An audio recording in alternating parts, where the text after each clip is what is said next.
Ever wondered what it's like to walk the streets where K-pop legends were born? Seoul isn't just a city, it's an emotion. A place where tradition meets trend, and every corner pulses with a rhythm that feels like music. This city dances, literally. From random street performances to studio rehearsals tucked behind alleyways, K-pop isn't confined to the stage, it's alive, breathing in every moment here. But my journey isn't just about glossy music videos or stardom, it's about the hidden soul. The one fans whisper about on forums, the local spots idols love, the markets, the cafés, the quiet parks that inspire lyrics. The soul that doesn't always make it to the screen, but always lives in the music. I came here not just to be a tourist, but to feel it. To experience the highs and lows, the noise and the silence, the heart of a culture that has taken over the world. A group of teenagers dancing outside Seoul's mall, a grandmother bowing at a temple, flashing billboards of BTS and Blackpink, the quiet of hanok rooftops at dusk. Join me as we explore the soul of legends, locals, and lyrical dreams. Trust me, this isn't just another K-pop trip, this is the soul that shines from the inside out. Welcome to Gangnam, the glam capital of Seoul. The streets shine like a music video set, LED billboards flashing with idol comebacks, cafes packed with fans in group t-shirts, and the low hum of K-pop beats around every corner. This is the beating heart of K-pop. Gangnam isn't just where the stars live, it's where the magic happens. I stepped out of the subway and into a world where music, fashion, and fandom blur into one. The first stop. Smtown at Seoul's Artium. A pilgrimage site for fans. Every floor pulls you deeper into idol history, from costume exhibitions to holographic concerts. I even spotted a trainee group shooting content outside. It felt like standing on the edge of tomorrow. A few blocks away, I wandered into a fan cafe themed after Twice. Pink neon lights, desserts named after their songs, and walls full of messages from fans worldwide. I met a girl from Brazil who'd flown in just for Jimin's birthday cafe event. The global love is real. Then came the Hallyu K-Star Road. Along this walk, little bear statues represent top groups. It's cute, but also deeply symbolic. Seoul wears its fandom with pride, idol cutouts in store windows, K-pop-themed vending machines, teens practicing choreographies at a public square. Standing here, you realize, K-pop isn't just music. It's a lifestyle. And Seoul? It's the stage where every dream begins. A dimly lit hallway. A basement club. A mural of Seo Taiji boys. This isn't Gangnam, it's Hongdae. The underground cradle of Korean pop evolution. Before BTS conquered stadiums, before Blackpink lit up Coachella, K-pop was here, in the clubs, studios, and side streets of Hongdae. This was my favorite discovery, K-pop's raw, unfiltered roots. I stumbled upon an indie performance in a cafe basement, young idols in training, dancing their hearts out for a dozen people. And in their eyes, I saw it, the same fire you see in idols now. I visited the K-pop museum, tucked away behind a nondescript building. Old CD covers, handwritten lyrics by G-Dragon, footage of Boa's early days. It felt like flipping through a diary of a genre that started with resistance and became a revolution. In a tiny record shop, I met a producer who'd worked with first-gen idols. He spoke of the 90s with love and regret, how they laid the tracks for today's global boom but were rarely recognized abroad. Old dance studios, handwritten notes on mirrors, girls mimicking choreography on sidewalks, and a subway performer belting out an IU cover. K-pop isn't all glitter. It's sweat, dreams, and endless rehearsals. It was born not in boardrooms, but in basements like these. And Seoul remembers, golden light hits tiled roofs. Quiet stone alleys. A girl in a hanbok takes a selfie with modern Seoul shimmering behind her. In the heart of K-pop's chaos lies a whisper from the past, Bukshan Hanok Village. It's where Seoul exhales. Walking through Bukshan felt like stepping back centuries. Traditional wooden homes, called hanoks, lined the paths. Some are artist studios now, others cozy tea houses. Every creak of the wood tells stories. Why visit here on a K-pop journey? Because even idols crave peace. Many stars, including members of EXO and IU, have been spotted quietly wandering here. It's where songs are written in silence, and creativity finds space. I stopped by a tiny hanok cafe where the owner played acoustic K-pop covers on a vinyl record player. The blend of old and new was hypnotic. A BTS ballad echoed softly as tea steamed in delicate cups.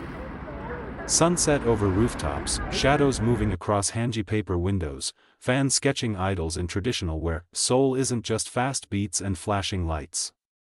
Sometimes, it whispers. And Bakshin is that soft breath, a reminder that even the biggest stars were once kids dreaming quietly, just like us. Steam rises from tteokbokki pans, meat sizzles on a grill, a vendor flips hotteok in one smooth motion.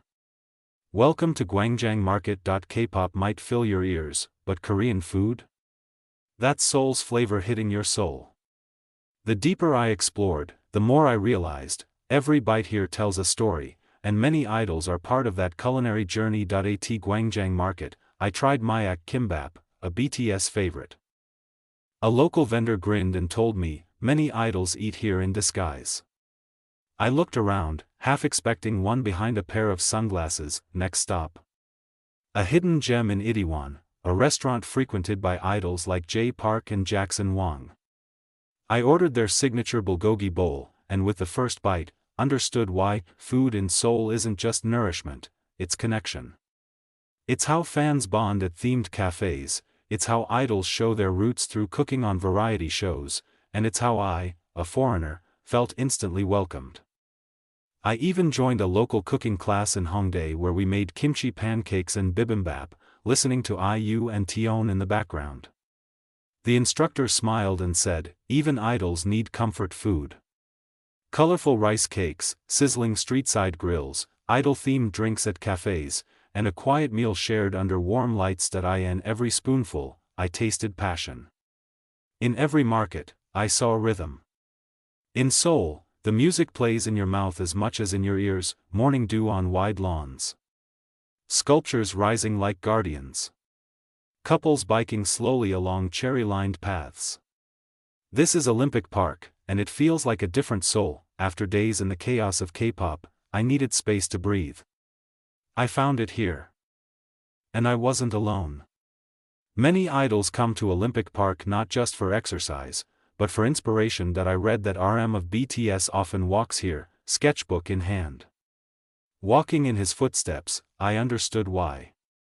The stillness allows space for lyrics. The art installations spark emotion. I spent an afternoon watching dancers rehearse in a shaded plaza, teenagers syncing perfectly to Stray Kids choreography. Strangers clapped. No stage, no spotlight, just joy. At the music fountain, I met a local couple who told me they once saw IU walking here quietly. She comes when she wants to feel normal, they said. The park is massive, dotted with sculptures and hidden gardens.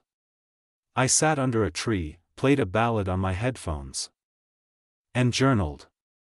And for a moment, I felt Seoul's softer side, kids running past giant rings, lovers sharing headphones, cherry petals floating across benches, a girl practicing vocals by a tree. This city sings, even in silence.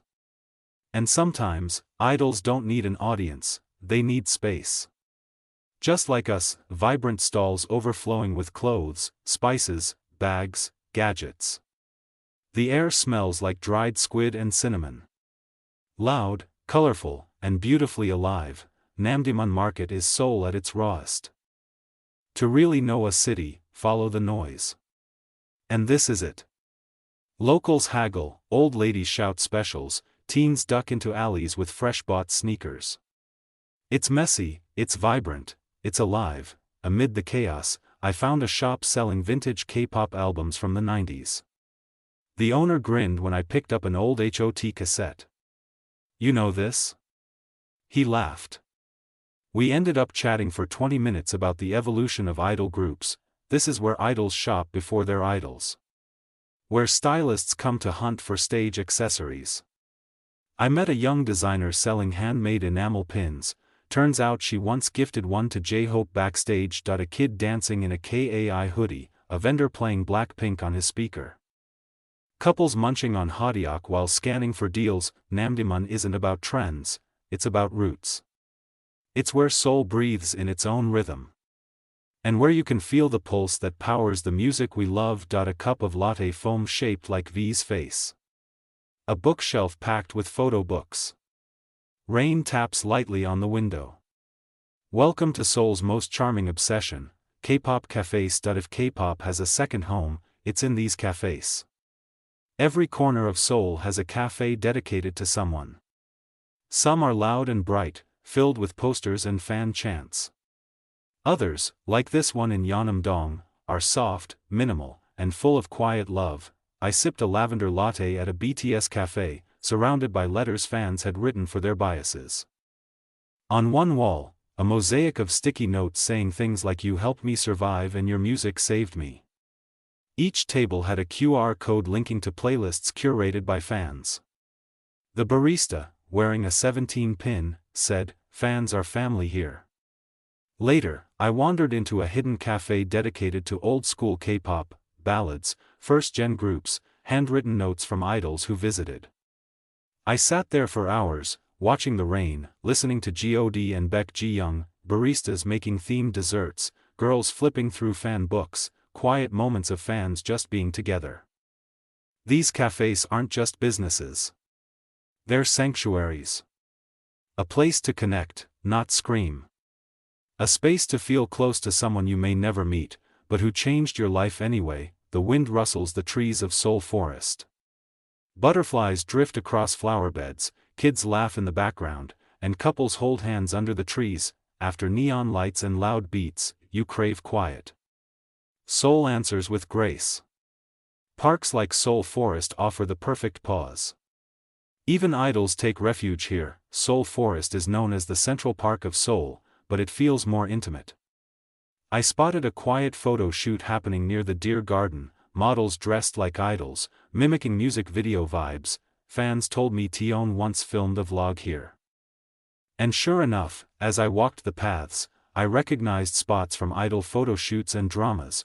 I found a quiet bench, opened my notebook, and wrote down every emotion from this journey.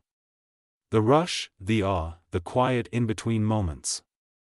It felt fitting to reflect here, where Seoul doesn't ask anything of you, just lets you be. Dragonflies over ponds, a street singer softly playing IU on his guitar, a couple shooting a TikTok dance near a sculpture. K-pop is fast. Seoul Forest is slow. And sometimes, it's in the stillness where the loudest memories are made. The skyline sparkles at dusk. Drones fly overhead, lighting up the sky in sync to a BTS song. A final montage of all the places we've visited. My Seoul story wasn't just about chasing idols.